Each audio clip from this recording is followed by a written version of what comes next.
اومدم سوار اتوبوس واحد بشم که برم سمت خونه. نشستم رو صندلی، دیدم یک پیرمردی اومد بالا سرم، نگام کرد، نگاش کردم. گفت پاشو دیگه میخوام بشینم.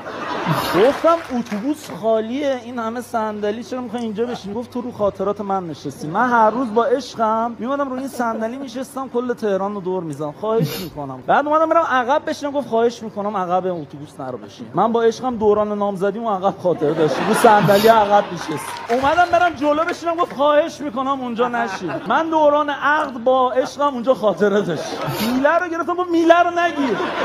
گفتم چرا؟ گفت دوران مجردی من با اون خاطره داشت. گفت میله رو میگرفتم که پیرمردو بشینم. دستم گذاشتم رو شونه راننده، گفت دست به اون نزن. گفتم ما اینم خاطره داشتی. گفت نه حواسش پرت میشه. ما این رسیدیم به ایستگاه، یه سری جوون اومدن نشستن، صندلی‌ها پر شد. گفتم آقا داره میشینه رو خاطراتت؟ گفت نه من با نامزدم همین ایستگاه پیاده میشه، از اینجا به بعد دیگه خاطره نداره.